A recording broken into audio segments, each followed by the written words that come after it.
Welcome to The Zone. I'm Becca Pruitt-Denny, and this is Larry Spellman. And we are starting something very special this week. All right, we're going to kick off our first series of Sexing Young America and how the media is framing and defining our culture as a whole. But before we jump into that stuff, hey, Mike, what's going on over there, yo? Thanks, Larry. Well, you're all talking about like birds and bees and TVs and stuff. We're going to watch some music videos. We're going to see a bunch, like POD and Small Town Poets, Trinity 5-7, among others. And we've also got, as always, the Live Zone Report, brought to you tonight by Becca Pruitt-Denny. And she's going to tell you what's up first right now. Well, as you know, or as many of you know, the boys of DC Talk have gone solo. So first up, we have Toby Mac with Extreme Days here in The Zone.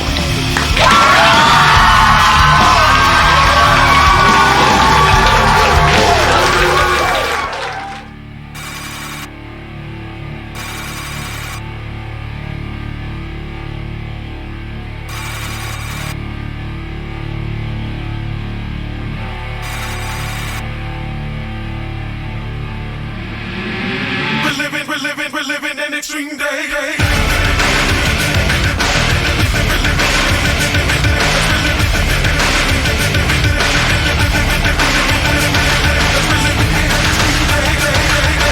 Coming at you like a whirlwind, 100 miles an hour is where we'll begin. I spy the eye of apprehension. Show me risk and you'll get my attention. Come on, can you take it? Bang to the whip, I make you wanna flip. Take my trip and you can bust your lip. I never fear cause I live fearless. Don't even think for a second you can get with this. Come on, I never fake it. Come on, these are extreme days.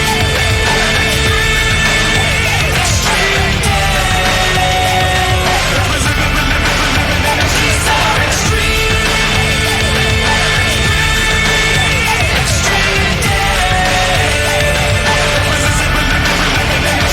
I'm a freak from the birds at the chocolate city. Luther Jackson was my middle, Pine Ridge my elementary. School of hip hop, 1979 at Sugar Hill. Had the skills that taught me to run. Got a hip and kiss and I tripped on Segway. Why did I go this direction? I had a plan, I did all my schemes. I had a dream, set to be extreme. Come on, can you take it? These are extreme. Extreme days. These are extreme. Extreme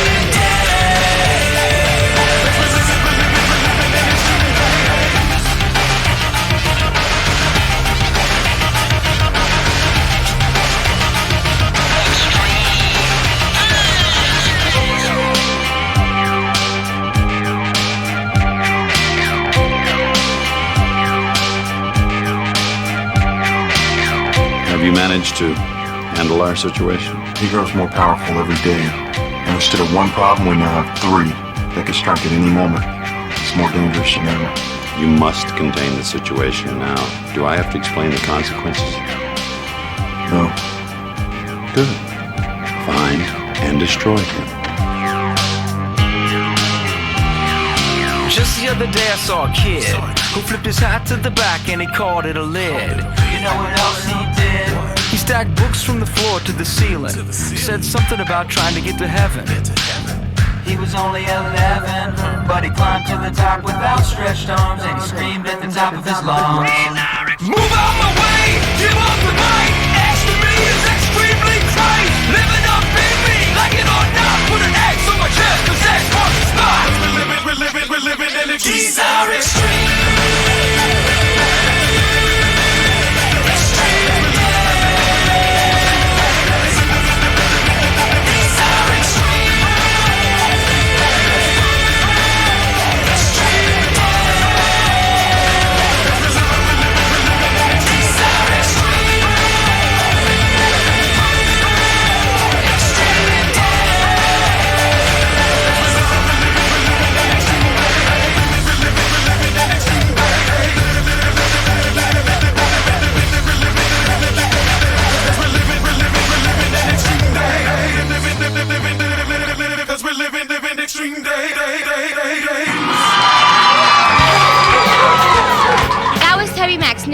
Extreme Days. I'm Jesselyn, and we're in the zone. Now let's pass it to Becca. Thanks, Jesse. In the first part of our series on sex in young America, we are talking about the media and how it portrays sex. Christina, tell me, what do you think the media, like movies, TV, music, what do you think it's saying about sex? They're all saying that sex out of marriage is a good thing, and that when you have sex, that you'll be portrayed as a popular, pretty girl or man, and it's not true. There are a lot of consequences from premarital sex. Oh, I think you're right. I think that women, too, are seen based on their bodies and just for their bodies, not on their mind or their spirits. Okay, Angela, what do you think the media is not saying about sex? Well, the media is not saying the consequences that sex has on someone. It has consequences spiritually, psychologically, and physically. Spiritually, it hurts your relationship with God. Psychologically, it hurts yourself, it hurts your image, and it hurts your reality. Your reality is distorted. And physically, it can give you STDs or AIDS and perhaps even pregnancy. Oh, yeah. We're going to talk more about this, though, but right now, we're going to check in with Larry. Thank you, Becca. Hey, I tell you what, did y'all hear that answer? The young lady broke it down to the most basic 101, so you can see that it does have strong effects. But, like I said, we'll jump into that later on. We got this next little video, because I know you're ready to see a video. Here's Trinity 5-7 with Put Your Hands in the Zone, baby. What's up?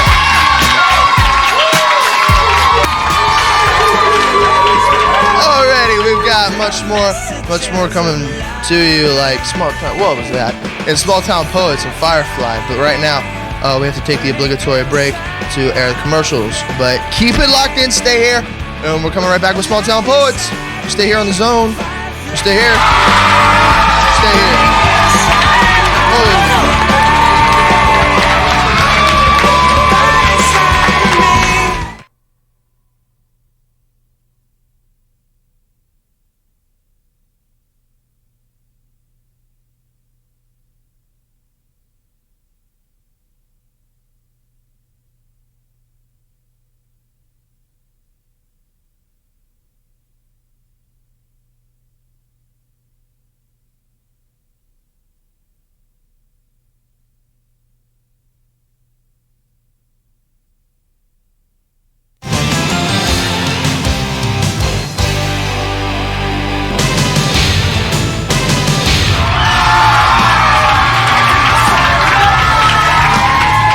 Guys, welcome back to the zone. I'm Rylan. And I'm Becca, and we want to hear from you guys. You can drop us a line by going to www.surfthezone.com and make your video requests. And you could also be in the studio with Rylan and I by giving us a call at 513-221-4888. But now it's time for Small Town Poets and Firefly.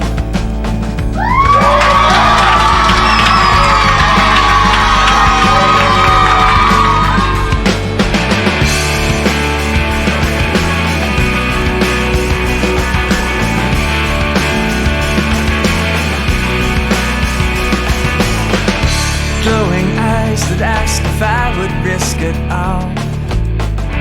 Fight the crowding dark away. And I can't help but feel that you are searching me at the dusk of summer's first day. Fragile wings bring little messages of light.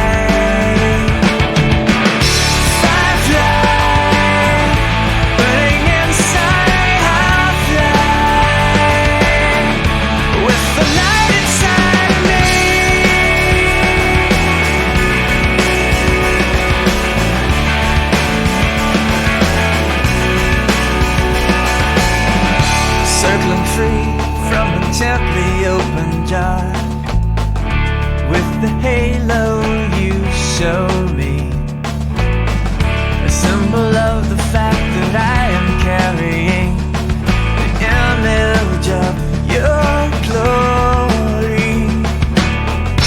Fragile wings bring little messages of light.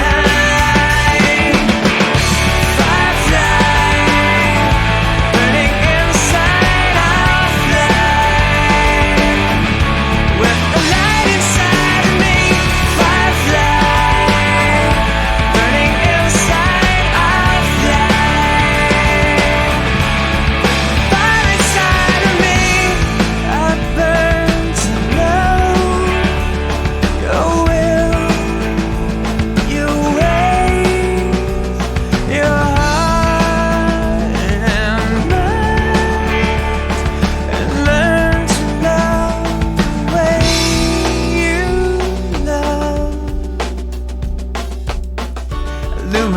crimson speck shining at the perfect time.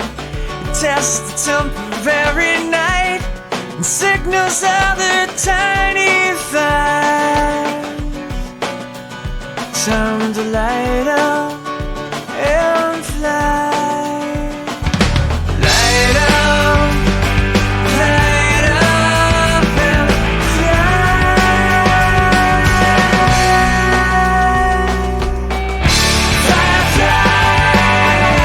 Burning inside, I fly. With the light inside of me, firefly. Burning inside, I fly. With your fire inside of me, firefly. Burning inside, I fly. With the light inside of me.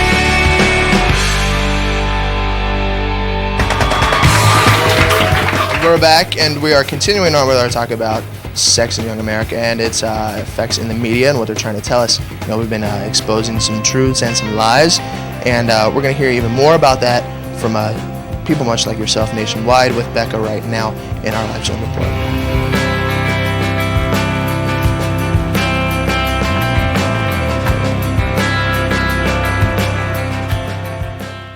This special Life Zone is the first of 5 in our series on sex and young America.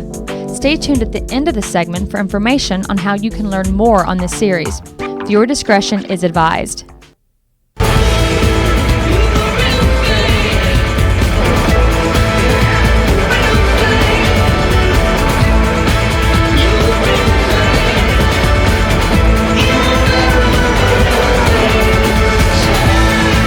Advertising, TV, music, and movies.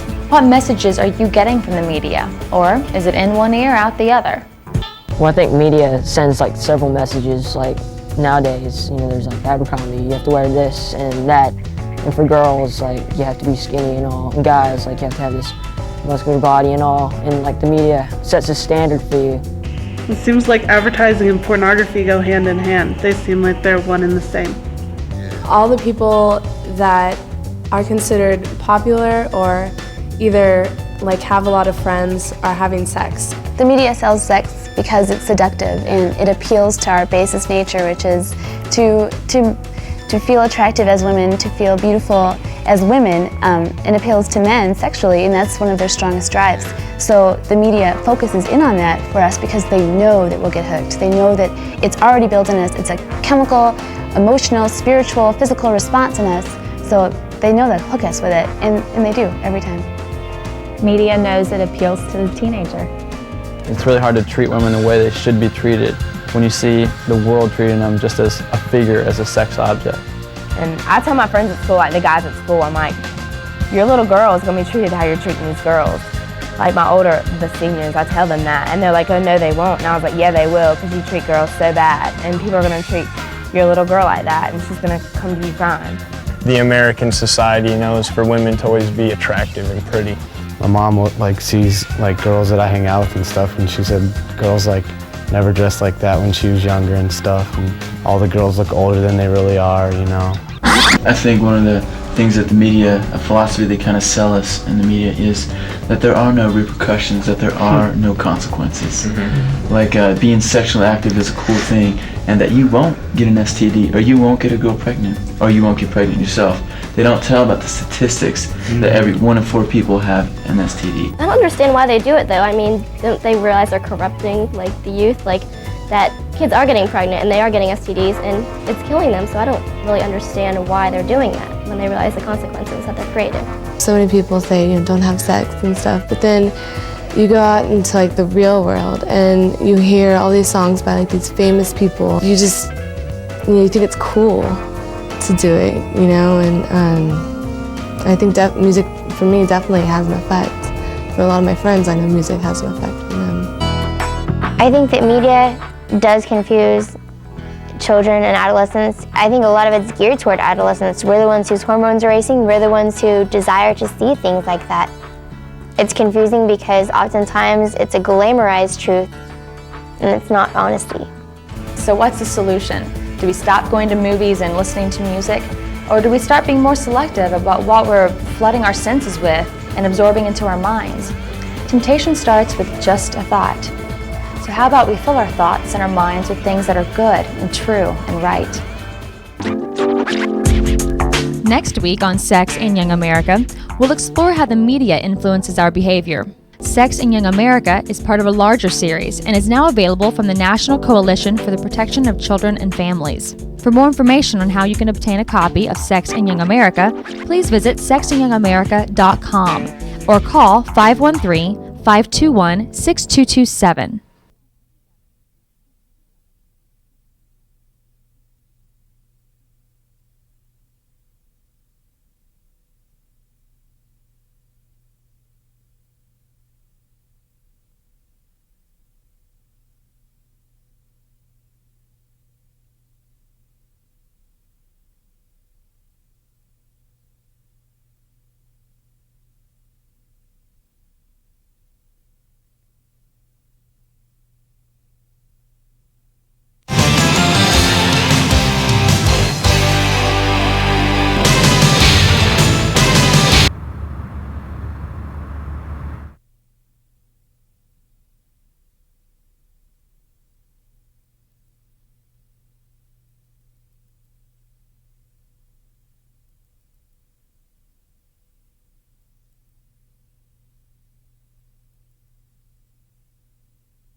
Like I said, if you just now locked in, hey, next week we're going to be talking about some things about how media is dictating our behaviors and different things like that. This is just one part of 5 parts of Sex in Young America. So you want to be locked in next week. We'll see you back here next week.